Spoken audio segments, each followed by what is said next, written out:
الحمد لله رب العالمين والصلاة والسلام على أشرف الأنبياء والمرسلين وعلى آله وأصحابه ومن تبعهم بإحسان إلى يوم الدين أما بعد.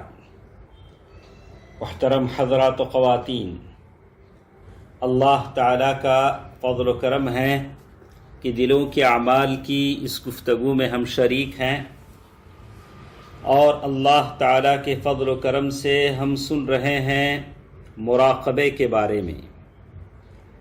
چلیے، اللہ تبارک و تعالیٰ نے مجھے اور آپ کو اگر مراقبے کی دولت عطا فرما دی تو مراقبے سے میری اور آپ کی زندگی کو کیا فائدہ ہوتا ہے، اسی کا ذکر آج کی اس درس میں ہم سنیں گے.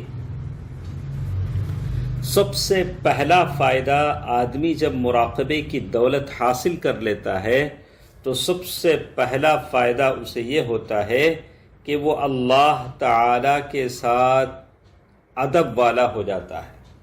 اللہ تبارک و تعالیٰ کے ساتھ وہ با ادب ہو جاتا ہے. کیسے؟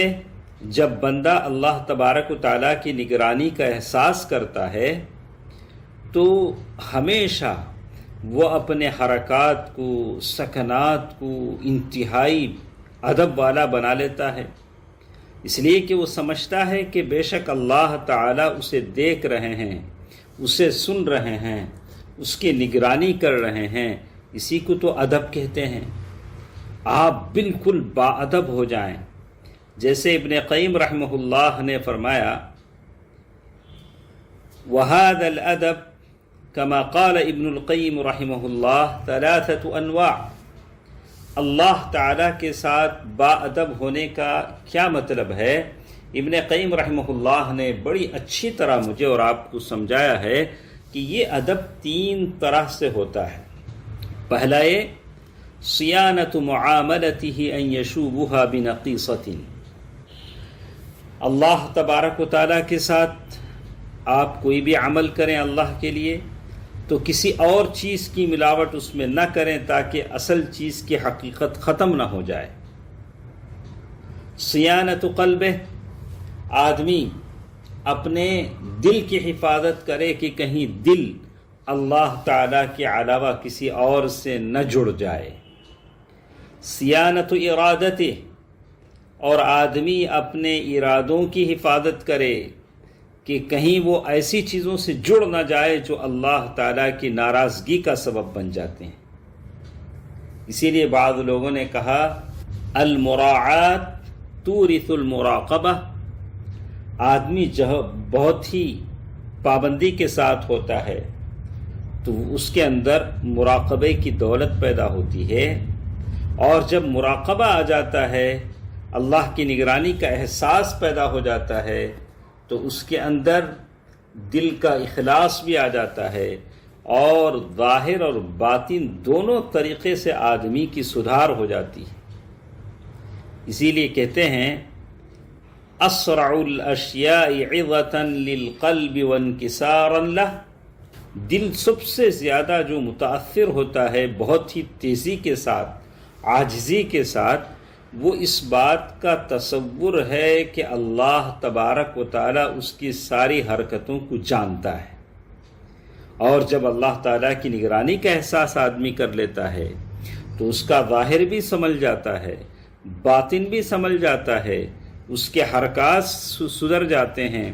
جیسے کہتے ہیں وہ اپنے دلوں کے خیالات کی حفاظت کرتا ہے اور اپنے حرکات کی حفاظت کرتا ہے، تو آدمی ہر طریقے سے اللہ تبارک و تعالیٰ کی نگرانی کا احساس کرتا ہے، اور صرف اللہ ہی سے محبت کرتا ہے، کسی اور کی محبت کو اپنے دل میں جگہ نہیں دیتا. اور یہی وہ دل ہے جسے اللہ تعالیٰ نے قلب سلیم کہا ہے. اللہ تبارک و تعالیٰ نے سورۃ الشعراء آیت نمبر 80 پر 8 اور 80 پر 9 میں اللہ تبارک و تعالیٰ نے اسی قلب سلیم کی بات کہی ہے. یوم لا ينفع مال ولا بنون إلا من أتى الله بقلب سلیم۔ ترجمہ: جس دن کے مال اور اولاد کچھ کام نہ آئے گی، لیکن فائدہ والا وہی ہوگا جو اللہ تعالی کے سامنے بے عیب دل لے کر جائے۔ اسی لیے کہا گیا ہے من راقب اللہ تعالی فی خواطرہ عصمہ اللہ تعالی فی جوارحہ۔ جو شخص اللہ تبارک و تعالی کی نگرانی کا احساس اپنے دل میں پیدا کر لیتا ہے، اللہ تبارک و تعالی اس کے اعضاء کی حفاظت بھی کرتے ہیں۔ اللہ تبارک و تعالی اس کے اعضاء کی حفاظت کرتے ہیں۔ بعض لوگوں سے پوچھا گیا کیسے آدمی کو یہ توفیق ہوتی ہے کہ وہ حرام چیزوں سے اپنی نگاہوں کو بچا کر رکھے۔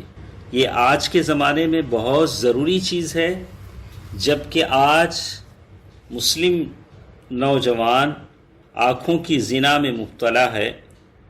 تو یہ سوال کیا گیا کہ کیسے ایک آدمی حرام چیزوں سے اپنے نگاہوں کو بچا کر رکھ سکتا ہے؟ تو انہوں نے کہا بعلمہ ان رؤیت اللہ تعالی سابقۃ علی نظرہ ذلک المحظور، یعنی اس بات کا تصور اگر دل میں پیدا ہو جائے، یعنی آدمی کو جب اس بات کا احساس ہو جائے کہ میرے اس حرام چیز کے طرف دیکھنے سے پہلے اللہ کی نظر مجھ پر پڑ جائے گی، مجھ پر ضرور پڑے گی، تو آدمی ضرور ایسے گناہوں کی چیزوں کو دیکھنے سے بچ جائے گا۔ اسی لیے ہم سے پہلے جو اللہ والے گزرے ہیں، ان کے اللہ تبارک و تعالیٰ کی ہم سے پہلے جو اللہ تعالیٰ کے نیک بندے گزرے ہیں، ان کے اندر جو مراقبے کی دولت پیدا ہوئی، اس کا سبب یہ تھا کہ انہوں نے اپنے دلوں کی حفاظت کی، اللہ تبارک و تعالیٰ نے ان کے ظاہری حرکات کی حفاظت کی۔